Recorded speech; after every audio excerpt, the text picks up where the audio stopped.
Grant Lawson sat alone in his private home office, the room lit only by the pale glow of his phone screen. Another notification flashed. Final reminder: immediate payment required. Amount due 12700. 14 days past due. Grant exhaled slowly, dragging a hand down his face. That was the fourth alert in less than an hour. He did not bother opening it. He already knew the numbers by heart.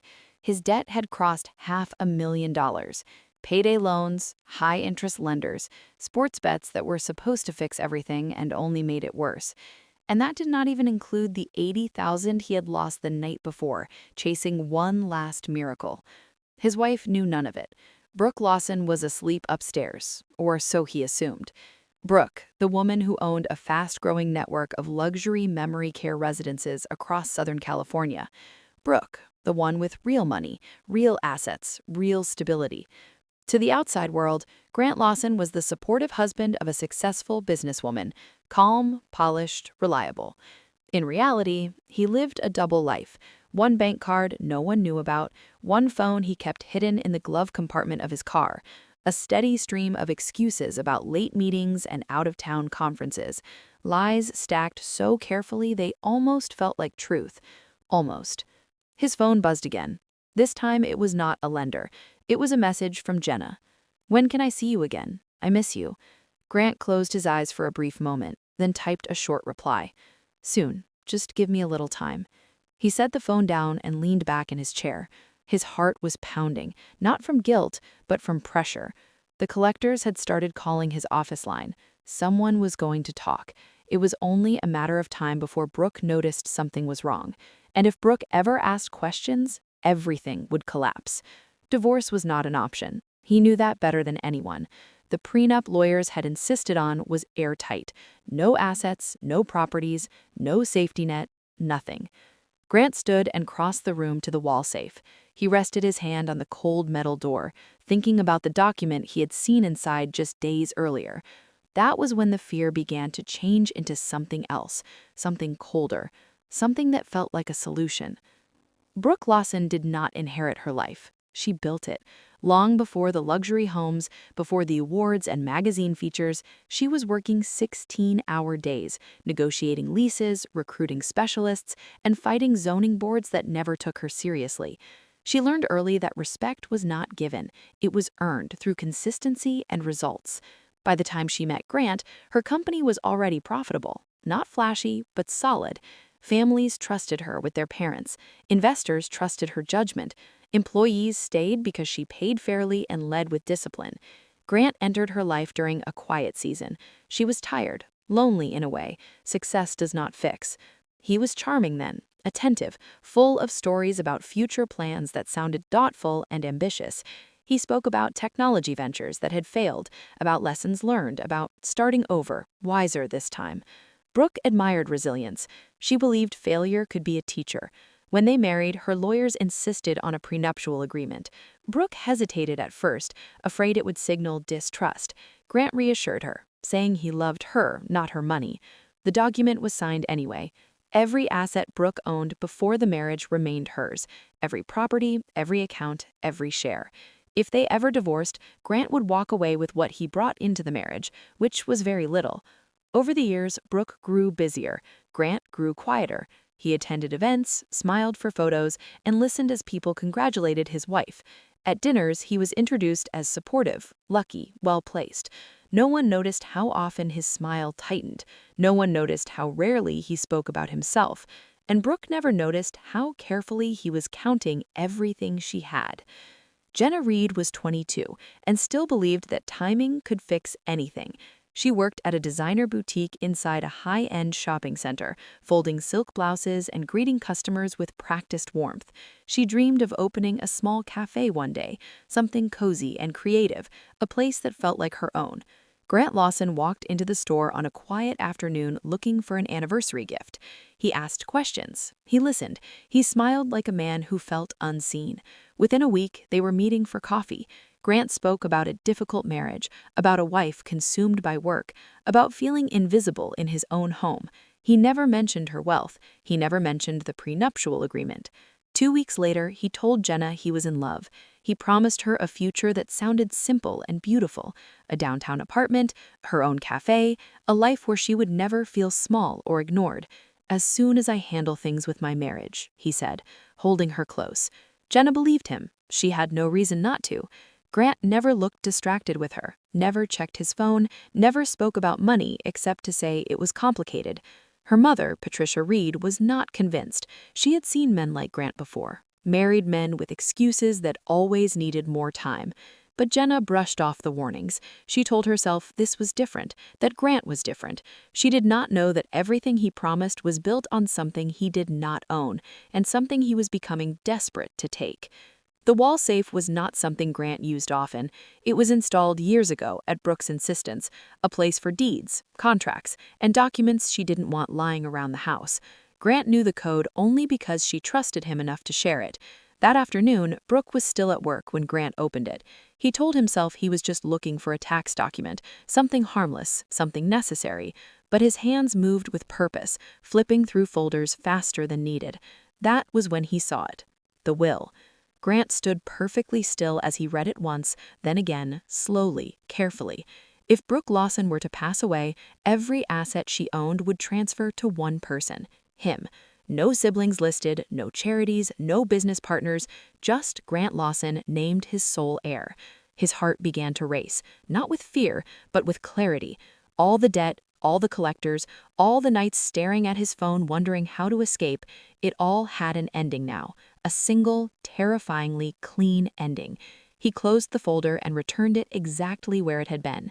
The safe clicked shut with a dull sound that seemed louder than it should have been. That night, Grant barely spoke at dinner. Brooke noticed his distraction but assumed he was tired.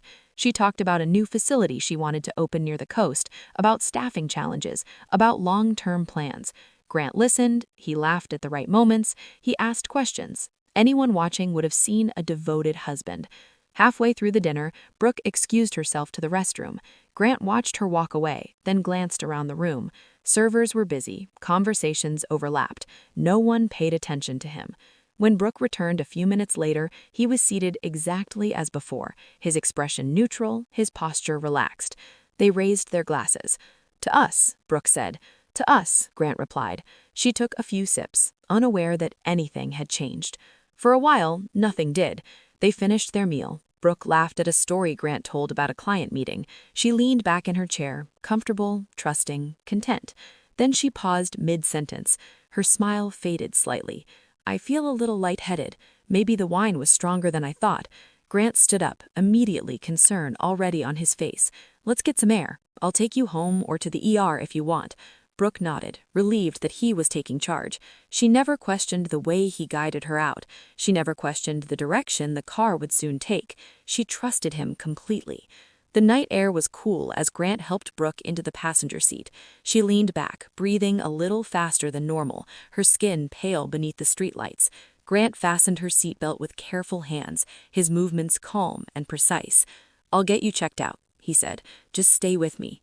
Brooke nodded. She trusted the steadiness in his voice more than her own senses. As the car pulled onto the road, the city lights blurred past the window. Brooke closed her eyes, focusing on slow breaths, telling herself it was just exhaustion. Too much work, too little rest. Minutes passed. Then she opened her eyes again. "Grant," she said softly, her voice unsteady. "This doesn't look familiar." He kept his eyes on the road. Shortcuts are faster at this hour. The car turned. The pavement gave way to gravel. Streetlights disappeared. Darkness pressed in from both sides as the road narrowed. Brooke's heart began to pound. "This is not the way to the ER," she whispered. Grant did not answer. Her hand slid weakly across the console, reaching for him. Her fingers felt numb, unresponsive. Panic rose, sharp and sudden. "Grant, please," she said. "Something is wrong." The car slowed. Trees closed in around them, their shadows stretching across the hood. Grant brought the vehicle to a stop and turned off the engine. The silence was immediate and absolute.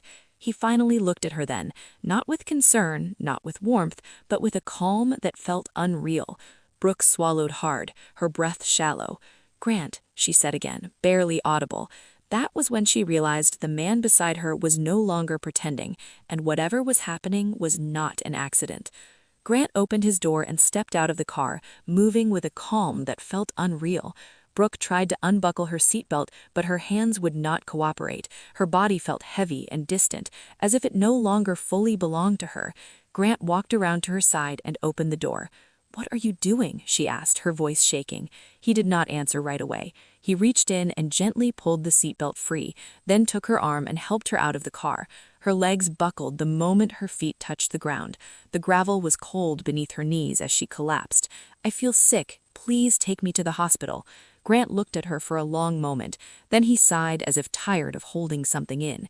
"I did not take you out here by mistake," he said quietly. Brooke stared at him, trying to understand his words.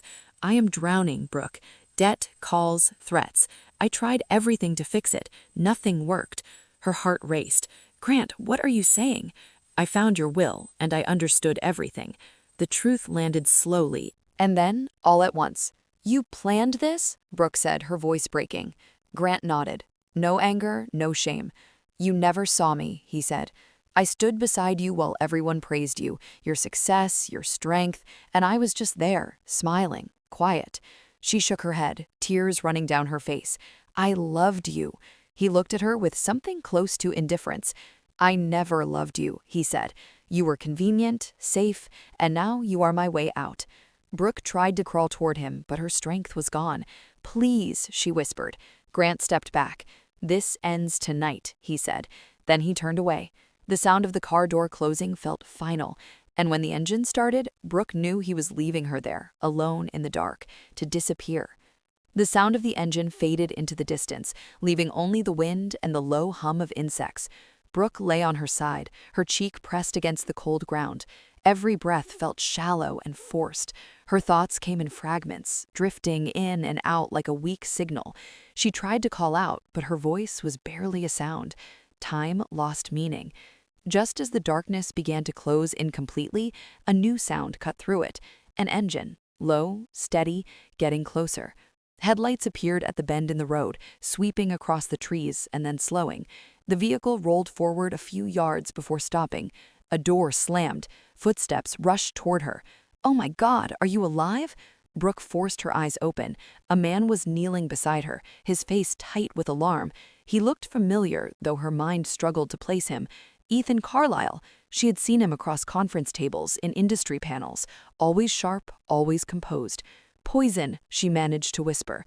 Ethan did not hesitate. He slipped his jacket off and wrapped it around her shoulders, checking her breathing, her pulse. "We are getting you help right now," he said firmly. He lifted her carefully, as if she weighed nothing, and carried her toward his sub. Brooke felt herself fading, but his grip was steady, real. As he buckled her into the back seat, he pulled out his phone. "Mom, it's Ethan," he said quickly. "I am bringing in a critical patient, possible poisoning. We need everything ready." A calm voice answered immediately. "Understood. I will be waiting." The sub pulled away fast, cutting through the night. For the first time since the car stopped, Brooke allowed herself to believe one thing: she might survive. Brooke woke to the steady rhythm of monitors and the sharp, clean scent of antiseptic. For a moment, she did not know where she was. Then memory returned in pieces. The restaurant, the road, Grant's voice in the dark. "You are safe," a woman said gently. Brooke turned her head and saw Dr. Vivian Carlyle standing beside the bed, silver hair pulled back, eyes calm and focused. "You were brought in just in time," she continued. "Your system showed clear signs of a foreign substance. We stabilized you and flushed it out. You will recover." Tears slid down Brooke's temples. "I am alive." "Very much so," Dr. Carlyle replied. "But for now, you must remain invisible." Ethan stood near the doorway, arms crossed, his expression unreadable. "If Grant knows you survived, he will destroy evidence or disappear," Ethan said. "Right now, he thinks he succeeded. That is our advantage." Brooke nodded slowly. She understood. Within hours, a plan began to form. Detective Mariah Bennett from the district attorney's office arrived quietly that evening. No uniform, no paperwork visible. "This is attempted murder," Mariah said, after listening to Brooke's statement. "And if we do this right, it will be clean and final." They moved carefully. Medical reports were sealed, blood samples documented. Dr. Carlyle preserved every result. Ethan's investigator traced Grant's finances. The picture was devastating. Over $500,000 in high-interest debt, escalating losses, constant collection calls. Then came the messages. Grant's text to Jenna painted a clear picture. Promises, deadlines. One message stood out. Everything will be settled soon. We are starting our new life. Mariah exhaled slowly. That gives us motive. Next came the restaurant footage. The manager cooperated quietly. Cameras showed Brooke leaving the table, Grant alone, a brief movement of his hand toward her glass. 10 seconds was all it took. That was enough. Brooke lay back against the pillows as the truth assembled itself around her. Grant had planned everything, and now, for the first time, he had no idea the game had changed. 3 days later, Grant Lawson received the call he had been waiting for. The voice on the line was professional and calm. A representative from a private wealth bank offered condolences for his loss. They explained that his wife's estate required a preliminary consultation. Grant thanked them, his voice heavy and practiced. When the call ended, he sat perfectly still for several seconds. It worked. He showered carefully that morning, choosing his best suit. In the mirror, he practiced a restrained expression, grief without drama, sadness without suspicion. At the bank, marble floors echoed beneath his shoes. He was escorted to a quiet conference room on the 3rd floor. Conference room 7. He adjusted his tie and knocked. "Come in," a woman's voice said. Grant opened the door and froze. Brooke sat at the long table, pale but upright, her eyes steady and clear. Alive. For a brief moment, his mind refused to process what he was seeing. "This is not possible," he whispered. Before he could step back, the door closed behind him.